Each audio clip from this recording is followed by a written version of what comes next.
নবম ও দশম শ্রেণীর প্রিয় শিক্ষার্থী বন্ধুরা, সকলকে শুভেচ্ছা জানিয়ে শুরু করছে আজকের ক্লাস। আজকের আলোচনার বিষয় অনুশীলনী 11.2 থেকে 18 নম্বর প্রশ্নের সমাধান নিয়ে আলোচনা করব। 18 নম্বর প্রশ্ন: একটি আয়তক্ষেত্রের দৈর্ঘ্য 10% বৃদ্ধি এবং প্রস্থ 10% হ্রাস পেলে আয়তক্ষেত্রের ক্ষেত্রফল শতকরা কত হ্রাস বা বৃদ্ধি পাবে? ধরি আয়তক্ষেত্রের দৈর্ঘ্য এক্স মিটার এবং প্রস্থ ওয়াই মিটার। তাহলে আয়তক্ষেত্রের ক্ষেত্রফল এক্স ওয়াই বর্গমিটার। আয়তক্ষেত্রের ক্ষেত্রফল সমান দৈর্ঘ্য গুণ প্রস্থ। এক্স ও ওয়াই গুণ করলে এক্স ওয়াই হবে। 10% বৃদ্ধি পেলে দৈর্ঘ্য হবে এক্স প্লাস এক্স এর 10%। দেখো এখানে এক্সটা হলো আয়তক্ষেত্রের দৈর্ঘ্য, দৈর্ঘ্য বৃদ্ধি পাবে এক্স এর 10%। এই 10% সমান আমরা লিখতে পারি 10/100। তোমরা জানো যে পার্সেন্ট মানে হর 100। এবার দেখো এই 10 আর 100 এখানে যদি কাটাকাটি করো তো এখানে থাকবে 1/10। এক্স এর সাথে 1 গুণ করলে এক্স হবে আর নিচে 10 থাকবে। এবার এখানে লসাগু করব, 10 লসাগু। এখানে এক্স এর সাথে 10টা গুণ হবে 10x প্লাস এখানে 10 কে 10 দ্বারা ভাগ করলে 1 হবে, 1 দিয়ে এক্স কে গুণ করলে এক্সই হবে। তোমরা মনে রাখবে লসাগুর ক্ষেত্রে হর দ্বারা লসাগুকে ভাগ ভাগ করতে হয় আর লব দ্বারা গুণ করতে হয়। এখানে দেখো যোগ করলে পাবো 11x/10। 11 কে 10 দ্বারা ভাগ করলে হবে 1.1 এক্স মিটার। এটা হলো বৃদ্ধিপ্রাপ্ত দৈর্ঘ্য। এবার 10% হ্রাস পেলে প্রস্থ হবে ওয়াই মাইনাস ওয়াই এর 10%। এখানে দেখো দৈর্ঘ্য বৃদ্ধি পেয়েছে তাই এখানে প্লাস হয়েছে, আর এখানে প্রস্থ হ্রাস পাচ্ছে তাই এখানে মাইনাস হবে। একইভাবে দেখো এখানে এই 10 আর 100 কাটাকাটি করলে হবে 1/10।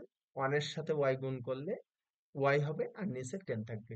এখানেও লসাগু করব, এখানে লসাগু 10, এখানে 10y হবে মাইনাস এখানে থাকবে ওয়াই। এখানে বিয়োগ করলে পাবো 9y/10। এই 9 কে 10 দ্বারা ভাগ করলে হবে 0.9y মিটার। এটা পেলাম প্রস্থ, মানে 10% হ্রাসে যে প্রস্থ হবে সেটা। এবার দেখো দৈর্ঘ্য 10% বৃদ্ধি এবং প্রস্থ 10% হ্রাসে ক্ষেত্রফল হবে, দৈর্ঘ্য পেয়েছি 1.1 এক্স মিটার এবং প্রস্থ পেয়েছি 0.9y মিটার। আর এই ক্ষেত্রফল মিটার মিটার গুণ করলে হবে বর্গ মিটার। এই দুইটা গুণ করলে পাবে 0.99xy বর্গ মিটার।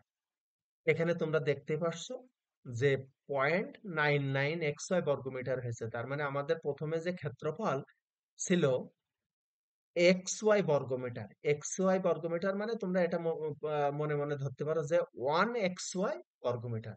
তা 1 অপেক্ষা এখানে যে 0.99xy বর্গমিটার মানে 0.99 1 অপেক্ষা ছোট, তাই ক্ষেত্রফল এখানে হ্রাস পাবে। তাই লিখেছি যে অতএব ক্ষেত্রফল হ্রাস পাবে এক্স ওয়াই মাইনাস 0.99xy বর্গমিটার।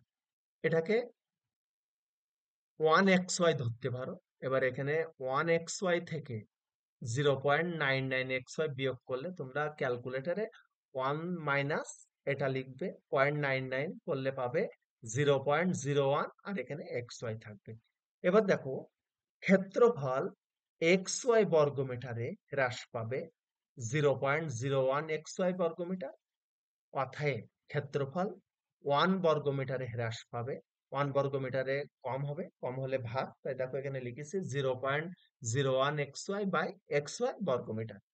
যেহেতু আমাদের ক্ষেত্রফল শতকরা কত বৃদ্ধি বা হ্রাস পাবে এটা নির্ণয় করতে বলছে, তাই আমরা এখানে শতকরার জন্য 100 লিখেছি। অতএব ক্ষেত্রফল 100 বর্গমিটারে হ্রাস পাবে। দেখো এখানে 100টা গুণ হবে, 100টা গুণ হবে। এবার এই xy বাদ হয়ে যাবে আর 0.01 কে 100 দ্বারা গুণ করলে ওয়ান হবে, এখানে বর্গমিটার আছে, বর্গমিটার লিখবো। কিন্তু অ্যান্সার যখন লিখবে তখন লিখবে যে ক্ষেত্রফল 1% হ্রাস পাবে। সকলকে ধন্যবাদ।